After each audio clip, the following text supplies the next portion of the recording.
Good morning, friends, and welcome to this Thursday edition of Take Two on Facebook Live, as well as on YouTube on my channel, Jeanne Sigler. And I am Jeanne Sigler, and it is Thursday, the 28th of June, 2018. Now, for those of you who missed yesterday's segment, I do want to share one more time that it was a week ago today that I said farewell to my mom. For the very last time. It was the actual final farewell. I visited her when I flew up, thinking that it was just another one of those times. She's in the hospital and she's going to beat it this time. But sadly, it was that night, coming into Friday, just shortly after midnight, that she passed in her sleep quietly. And let me tell you something. We are so grateful that it was a peaceful passing into the next world. Anyway, I want to show you something today. I want to start by showing you one of my all-time favorite photographs of me and Michael with my mom, Mary Pereno. Now, this picture was taken not quite 2 months after my father passed away in 2002. Now, that picture, you could see, we're all a little bit younger there.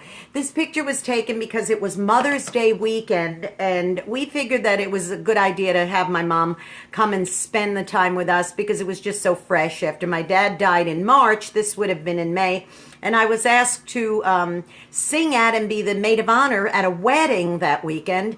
So I thought, you know what, let's just fly Gom down. Remember, I told you we call her Gom because she and my dad were a little hard of hearing, so we call them Gom and Jad instead of Mom and Dad. But we flew Gom down so that she can come and spend some time. And she was relatively healthy at the time. She hadn't started with her own myriad of health issues at the time.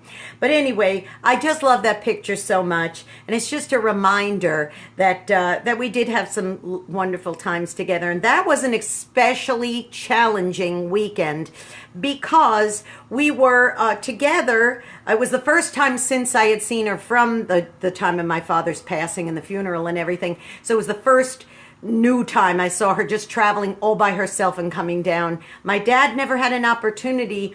He was quite ill when we had made the move. He had started getting really sick when we had made the move to Alabama 21 years ago. So we had only been here a few years and he never did make it down. So it was her first trip to Alabama and the first time of coming to us since the time of my father's passing.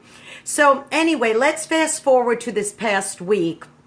Of course, we've had so much to do and we haven't barely scratched the surface logistically, particularly with all of getting my mother's affairs in order and so forth.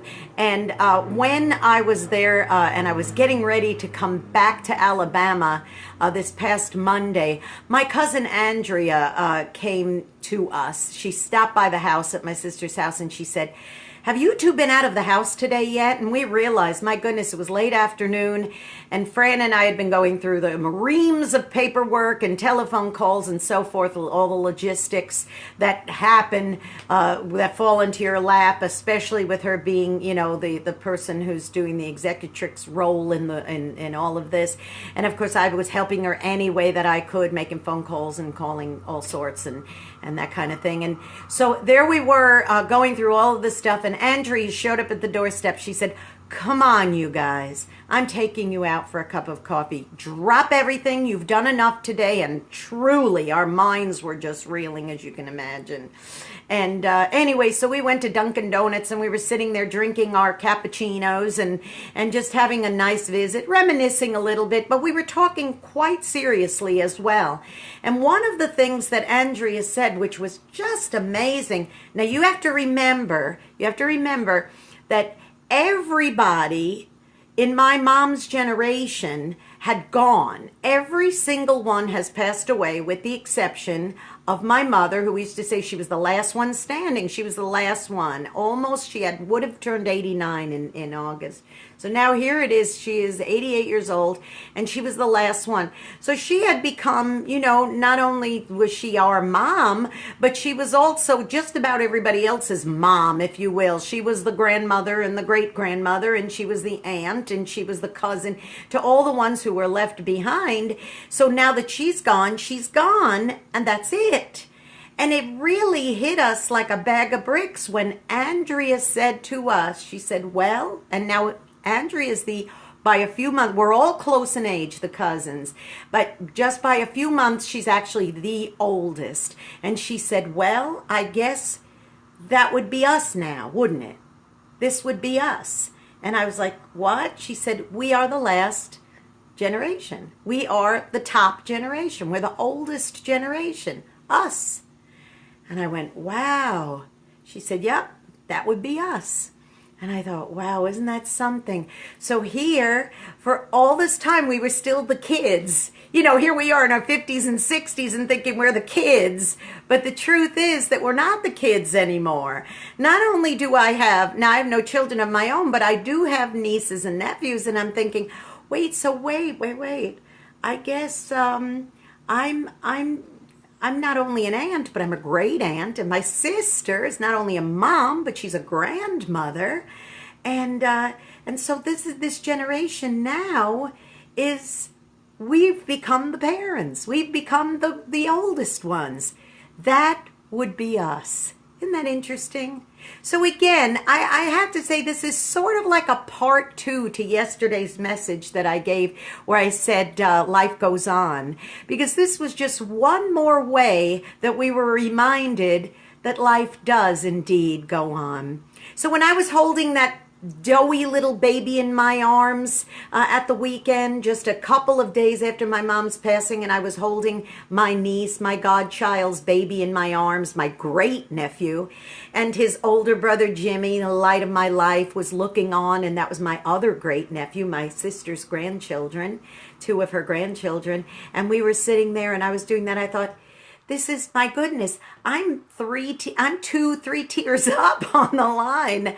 And it's just going to keep carrying on. Now, if the good Lord should see fit and let me grow to a really ripe old age, I might even see Jimmy get married and have children. That would be something if I was in my 80s and 90s and had that opportunity to have a great nephew or niece. That would be remarkable. But you know what? We're not the little kids anymore. My mom used to always call all of us the kids. You kids. You kids. And she said, look, no matter what, no matter how old I get, you guys will always be the kids to me. And I guess that'll be the case as when I'm 88 years old, should I live that long.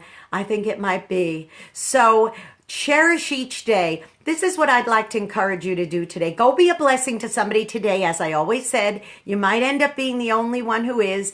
And cherish each day, each moment. Because one day, you're going to be able to say, the senior generation, that would be us. That would be us. Okay, subscribe to my YouTube channel, Jeanne Sigler, JeanneSigler. Watch past Take Twos, and also don't forget to listen to some great music on my radio station where we play music for our generation. WRMZ.org. Have a blessed day, everybody. I'll see you tomorrow. It's Friday, the end of one extremely busy week for this girl. You have a good one. God bless you. I love you. Bye-bye.